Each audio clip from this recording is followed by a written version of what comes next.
Buenas tardes, somos el Grupo F y hoy les hablaremos sobre las comparaciones entre el acero, la madera y el concreto con respecto a su peso específico, resistencia a la compresión, resistencia a la tracción, elasticidad y durabilidad. Espero que la disfruten. ¿Qué es el acero? El acero es una reacción de hierro y carbono. La Organización Mundial del Acero define el acero más específicamente como que contiene menos de 2% de carbono y 1% de magnesio, y pequeñas cantidades de silicio, fósforo, azufre y oxígeno. ¿Qué es la madera? La madera es el material que constituye la mayoría del tronco de un árbol. Se compone de fibras celulosas unidas con lignina. Una vez cortada y seca, la madera se utiliza en construcciones de edificios e históricamente medios de transporte como pueden ser barcos o carruajes. ¿Qué es el concreto? El concreto o hormigón es un material compuesto empleado en construcción, formado esencialmente por un aglomerante al que se añade áridos, agua y aditivos específicos. Estos tres materiales son uno de los más comunes a la hora de hacer una obra. Peso específico. Cuando hablamos de peso específico, nos referimos al vínculo existente entre el peso de un material y su volumen correspondiente. A continuación, veremos las siguientes tablas donde se indica el peso de distintos materiales, tales como el acero, la madera y el concreto. Iniciemos con el acero. El peso específico del acero variará según su tipo. El acero dulce tiene un peso específico de 7.800 kg por metro cúbico. El acero colado, al igual que el acero forjado, 7.860 kg por metro cúbico. El acero extra dulce, 7.850 kg por metro cúbico. Continuamos con la madera. Al igual que el peso específico del acero, varía según el tipo o clase de madera. El abeto tiene un peso específico de 600 kg por metro cúbico. Álamo, 500 kg por metro cúbico. Algarrobo, 810 kg por metro cúbico. Caldén, 630 kg por metro cúbico. Caoba, 820 kg por metro cúbico. Castaño, 800 kg por metro cúbico. Cedro, 750 kg por metro cúbico. Cedro misionero, 550 kg por metro cúbico. Incienso, 920 kg por metro cúbico. Lapacho, 1000 kg por metro cúbico. Nogal o roble, 800 kg por metro cúbico. Petiribí, 650 kg por metro cúbico. Pino blanco, 430 kg por metro cúbico. Pino misionero, 510 kg por metro cúbico. Pino Neuquén, 520 kg por metro cúbico. Pino Oregón, 550 kg por metro cúbico. Pino Spruce, 460 kg por metro cúbico. Pino Ti, 600 kg por metro cúbico. Quebracho blanco, 910 kg por metro cúbico. Quebracho colorado, 1280 kg por metro cúbico. Roble de Eslavonia, 750 kg por metro cúbico. Virapita, 900 kg por metro cúbico. Viraro, 920 kg por metro cúbico. Y por último tenemos el peso específico del concreto.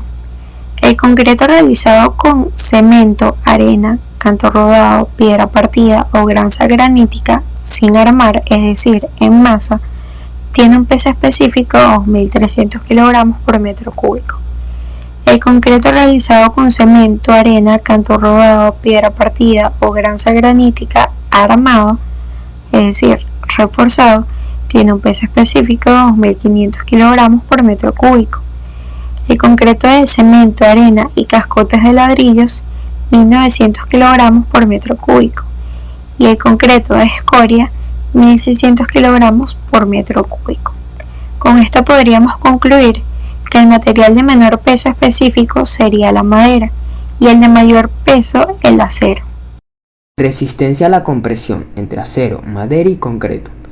Antes de comparar la resistencia a la compresión entre estos materiales, debemos determinar qué es la resistencia a la compresión. la cual, más allá de ser la principal característica del hormigón, se trata de la capacidad que tiene cualquier material de soportar una carga de aplastamiento en determinada unidad de área. Esta se suele medir en varias unidades, desde kilogramos por centímetros cuadrados, megapascales y a veces con libra por pulgada cuadrada. La compresión es un factor muy imprescindible para el cálculo y diseño de estructuras, ya que debido a este podemos determinar los materiales que se utilizarán en la estructura para que ésta sea resistente. A la hora de hablar de resistencia, se debe establecer primero un límite, y en el caso de la compresión, el límite es el fallo o la fractura del material en aquellos materiales rígidos, y en el caso de materiales maleables, se establece el límite cuando la compresión genera una deformación de cualquier tipo en el material. Características de cada material estructural con respecto a la compresión. La madera es un material diseñado para trabajar en dirección de la fibra. Las mejores prestaciones de este material son trabajando a flexión con una buena relación resistencia-peso. El hormigón está diseñado para trabajar a compresión, donde se obtienen los mejores resultados. Y el acero tiene muy buenas resistencias, pero trabajando a compresión puede presentar problemas de pandeo por su esbeltez. A la hora de comparar los valores de la resistencia a la compresión, podemos determinar que la resistencia a la compresión de la madera paralela a la fibra posee valores entre los 16 y 23 Newton por milímetro cuadrado y de forma perpendicular de 2,5 Newton por milímetro cuadrado, según el Código Técnico de la Edificación. En comparación con los materiales estructurales que actualmente encontramos para estructuras como el hormigón armado, que posee valores entre 20 y 30 Newton por milímetro cuadrado, y el acero, valores entre 215 y 460 Newton por milímetro cuadrado, siendo ligeramente menos resistente para esfuerzos axiales. Distintos son los resultados de los datos requeridos cuando el esfuerzo es de flexión, obteniendo valores altos entre 14 y 30 Newton por milímetro cuadrado en las maderas y 1,5 y 5 Newton por milímetro cuadrado en hormigones. El acero estructural en este caso posee una resistencia mejores, ya que posee unas características a flexión muy altas. Podemos concluir que la madera es idónea para vigas o elementos de entramado, cuya solicitud principal es resistir la flexión, siendo también óptima para elementos de compresión, estudiando de forma detallada el elemento y la especie. Si bien los nuevos desarrollos de maderas laminadas, microlaminadas, tableros de alta densidad, OCB, etc., hacen que las resistencias varíen y las solicitudes que resisten los materiales son mayores, dependiendo del caso, y muy equilibradas a los elementos de construcción como son el hormigón y el acero. En esos casos son los fabricantes los que proporcionan los datos de partida y el técnico calculista el que ha de destinar un trabajo a su estudio. Por otro lado, obtenemos que el hormigón se destaca por su increíble resistencia a la compresión, pero así como su resistencia a la compresión es su gran virtud, podemos decir que la tracción es su punto débil. Pero la resistencia a la compresión en el hormigón es unas 10 veces mayor que su resistencia a la tracción. Aún así, este problema fue resuelto en el siglo XIX, añadiendo cabillas de hierro en su interior, siendo conocido hasta el día de hoy como hormigón armado. La resistencia a la tracción es un valor característico para evaluar el comportamiento de resistencia. Se define como el esfuerzo de tracción mecánico máximo con el que se puede someter a carga una probeta. Si se supera la resistencia a la tracción, se produce la ruptura del material. La absorción de fuerzas disminuye hasta que la probeta del material finalmente se rompe. Sin embargo, antes de alcanzar la resistencia a la tracción, el material empieza a experimentar una deformación. El acero es el más resistente de los materiales estructurales comúnmente usados. La resistencia de diseño de la mayoría de los perfiles de aceros laminados en caliente es de 340 megapascales, tanto en compresión como en tracción, mientras que en algunas calidades especiales llegan a 480 megapascales. El límite superior del 2% en contenido de carbono es el límite que separa el acero de la fundición. En general, un aumento de contenido de carbono en el acero eleva su resistencia a la tracción. La resistencia a la tracción es el esfuerzo máximo al que está sometida la madera, por dos fuerzas en sentido opuesto. Su valor característico en frondosas oscila entre los 14 y 30 newton por milímetro cuadrado. La resistencia a la tracción paralela a la fibra es elevada. En la madera clasifica los valores característicos y oscilan entre 8 y 18 newton por milímetro cuadrado. Como por ejemplo, de piezas solicitadas a este esfuerzo se encuentran principalmente los tirantes y los pendolones de cerchas. Su resistencia a la tracción perpendicular a la fibra es muy baja. Oscila de 30 a 70 veces menos que en dirección paralela. Su valor característico es de 0,3 a 0,4 newton por milímetro cuadrado.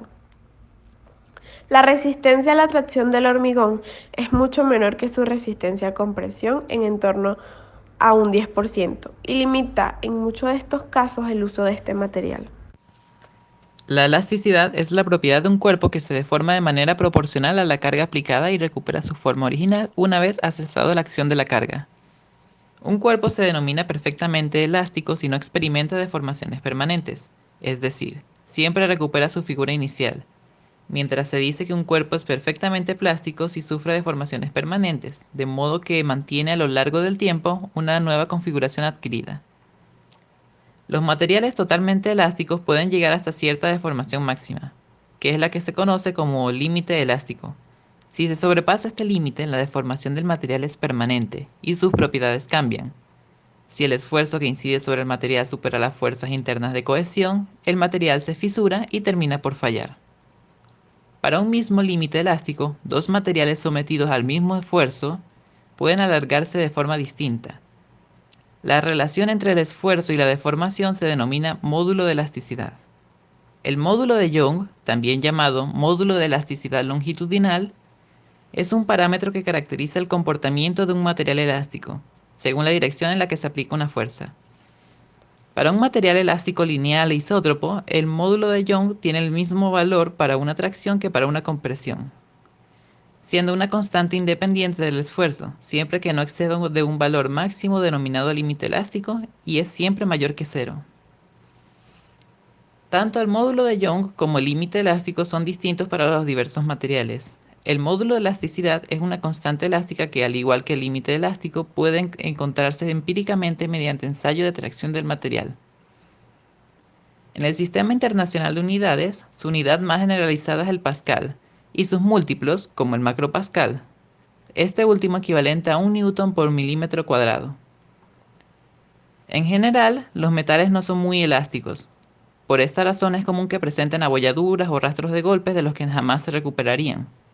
Cuando un metal es elástico, también se puede decir que es resiliente, ya que es capaz de absorber de forma elástica la energía que le está provocando la deformación. El módulo de elasticidad para el cálculo y diseño de estructuras de acero en el rango elástico toma convencionalmente el valor de 210.000 macropascales, mientras su módulo de elasticidad transversal es de 81.000 macropascales. El concreto no es un material muy elástico, y su módulo de elasticidad dependerá del tipo de concreto, siendo los valores más comunes entre 20.000 y 39.000 macropascales. Por otro lado, en la madera, debido a su anisotropía, el módulo de elasticidad en dirección paralela a la fibra adopta diferentes valores según se trate de solicitaciones de compresión o de tracción. En la práctica se utiliza un único valor del módulo de elasticidad para la dirección paralela a la fibra, siendo esta entre 7.000 y 12.000 macropascales, dependiendo de la calidad de la madera. En cambio, en la dirección perpendicular a la fibra, se toma un único módulo de elasticidad, cuyo valor es 30 veces inferior al paralelo a la fibra. Bueno, vengo a hablarles de la durabilidad del acero, madera y concreto. La durabilidad del acero. La durabilidad de una estructura de acero es su capacidad para soportar durante la vida útil para la que ha sido proyectada, las condiciones físicas y químicas a las que está expuesta y que podrían llegar a provocar su degradación como consecuencia de efectos diferentes a las cargas y solicitudes consideradas en el análisis estructural. Una estructura durable debe conseguirse con una estrategia capaz de considerar todos los posibles factores de degradación y actuar consecuentemente sobre cada una de las fases de proyecto, ejecución y uso de la estructura.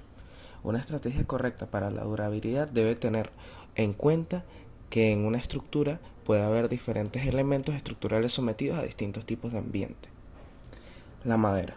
La durabilidad natural de una especie de madera o la eficacia de un tratamiento de protección están unidas a la naturaleza, al modo de acción de los agentes de alteración de la madera. Para elegir correctamente una especie o un tipo de tratamiento es importante comprender bien por qué y cómo estos ataques se manifiestan y se desarrollan. La norma UNEEN 3502 establece un sistema de categorías para definir la durabilidad natural de cada especie de madera frente a los diversos agentes xilófagos. Durante la durabilidad frente a los hongos xilófagos es la del duramen, ya que la albura de cualquier especie de madera se considera no durable, mientras no se dispongan de datos concretos. Por otra parte, existen maderas resistentes a algunos e incluso todos los agentes bióticos, hongos o insectos. Sin embargo, los agentes atmosféricos como la humedad, la lluvia, el sol o los cambios de temperatura atacan en mayor o menor medida a todas las maderas. La humedad provoca hinchazón y aumenta la probabilidad de ataque de dichos insectos. También puede provocar la aparición de grietas al volverse a secar. El sol provoca una degradación superficial que vuelve la madera grisácea, fotodegradación. Y los cambios bruscos climáticos son los causantes principales de la aparición de fendas y grietas. La durabilidad del concreto puede definirse como su capacidad para resistir la acción del medio ambiente circundante, los ataques químicos, biológicos, la abrasión y cualquier otro proceso de deterioro.